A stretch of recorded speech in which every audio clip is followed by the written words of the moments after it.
Salut à tous et à toutes, et comment allez-vous? Écoutez, moi ça va bien, et là je viens de finir l'épisode 7 de Arcane. Et c'était sûr en fait, c'était sûr! C'était sûr. Pourquoi? Parce que on avait plein de théories, plein d'indices qui montraient que le bonhomme masqué, c'était Echo. Donc effectivement, il s'avérait que c'était Echo, et du coup, encore une fois, épisode très...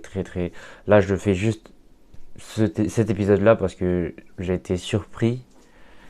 euh, j'ai été surpris émotionnellement. Aussi bien. J'arrive pas à parler. J'ai été surpris aussi bien émotionnellement que machin, tu vois. Mais genre vraiment, le début. Et puis, on voit aussi les barons de la chimie, du coup, si je me trompe pas. Avec la réunion avec Silco, c'est les barons de la chimie. Donc, les barons de la chimie, c'est, on va dire, les hauts placés, on va dire. Ceux qui peuvent se permettre de respirer de l'air pur.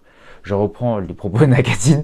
Non, en vrai, pareil, j'aurais jamais cru qu'il y a des années, Victor démonte une création artisanale de Jinx.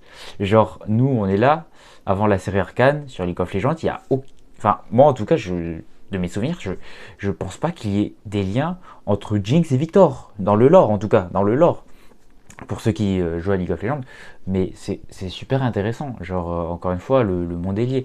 Et là, c'est pour ça que je me dis, Arcane, là, ils sont à la saison 1, mais ils ont plein de possibilités.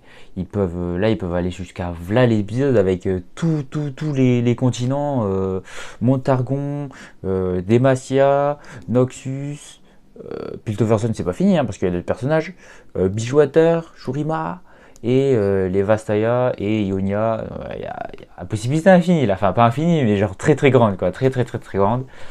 On voit aussi que Vi elle veut pas l'abandonner, Jis qui est à moitié, comment dire, un peu schizophrénique, hein, on va pas se mentir, qui est toujours Vi t'a abandonné, mais non, Vi m'a pas abandonné, donc qui côté Silco, on sait pas trop, tu vois.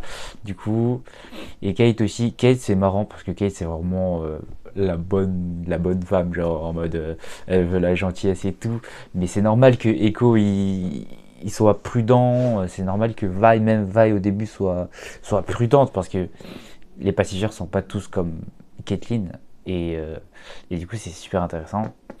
Echo, l'action avec Echo c'est génial, le fait que voilà il monte sur le pont, le fameux pont, et on voit aussi Marcus là, on voit Marcus, je pense que il est mort. Je pense qu'il est mort parce que Shérif Marcus, bon, je répète ce que dit Nakatine aussi, hein, Shérif Marcus, on sait que Kate devient shérif après.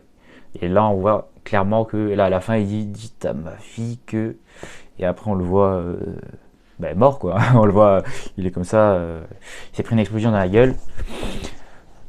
Après la fin, entre la fameuse bataille entre Jinx et Echo, super intéressant. Et aussi il y a le parallèle avec, du coup on s'imagine de quand ils étaient enfants et ils devaient jouer ensemble peut-être, avec Powder et Echo. Echo il a trop de flow. Echo, mais il a trop de flow, Echo, vraiment. Echo c'est le gosse parce qu'il était là, il a perdu tous ses amis, son mentor, il a perdu. Son mentor, souvenez-vous, il travaillait, Echo, enfant, il travaillait dans la petite boutique de Penzo, je crois, un collègue de Vander, un bon ami de Vander, sauf qu'il s'est fait buter par le mec avec qui s'est fait Shimmer, là, le mec violet, enfin blond. Puis il a perdu Powder, du coup. Pour lui, il a perdu Powder, hein, c'est clairement, c'est plus la même personne, c'est Jinx. Vi, qui pensait mort, donc il reste plus rien de, et Vander aussi du coup, et il reste plus rien de ses amis. Et il a su construire tout, son petit village en fait, son petit village, l'arbre, les feux volants, c'est lui, on voit que c'est lui le chef et tout, donc c'est franchement c'est trop génial. Echo il a trop de flow, et en plus de ça c'est le god quoi, c'est le god de god. Donc là, fin de l'épisode, je pense pas, honnêtement je pense pas que Jinx ou Echo soit mort. Autant Marcus, ouais. Autant Jinx et Echo, non, je peux pas me dire ça va se finir comme ça. Et puis on les revoit dans League of Legends, donc le truc que je me dis, c'est justement que Silco il va être mort dans la série. Alors là, je suis que à l'épisode 7. Peut-être qu'il va mourir à l'épisode 9, je sais pas. Ou 8. Je me dis que Silco, il a une tête à mourir. Pourquoi? Parce que déjà, il n'est pas en tant que champion. Et puis, c'est un dirigeant, un antagoniste qui fait très. Je peux potentiellement mourir, quoi. Non, mais je sais pas. Moi, je le vois bien mourir. Parce que justement. Et Jinx et Echo, justement, je les vois pas mourir. Pourquoi? Parce qu'on voit juste une explosion. On voit Jinx qui est très, comment dire, très blessé. Et encore, c'est même pas. Il n'y a pas de sang, il y a plutôt des traces des traces de saleté. Donc sa fameuse explosion à la grenade, bon c'était à bout portant, mais je pense pas, vraiment pas, elle est salement amochée peut-être, mais je pense pas qu'elle soit morte. Et Echo on le voit même pas. Donc Echo je pense que il a toujours pas réussi, on voit qu'il a toujours pas réussi à remonter le temps, enfin à trouver la machine à remonter le temps, son outil là, pour ceux qui savent. Mais je pense peut-être, bon on voit pas non plus qu'il a sauté du pont, mais une possibilité comme une autre. Et puis c'est possible. Donc je me dis Echo franchement il peut pas mourir à, on l'a vu, on vient de le voir, découvrir. On sait que c'est Echo, enfin dans la série en tout cas, on était très sûr que c'était Echo, mais on vient de le revoir adulte. Donc je pense pas qu'il meurt maintenant. Il est trop important pour la suite de l'événement. Et je vous laisse là pour la prochaine review Arcane épisode 8 ou 8-9, je sais pas. Et moi je vous dis à la prochaine.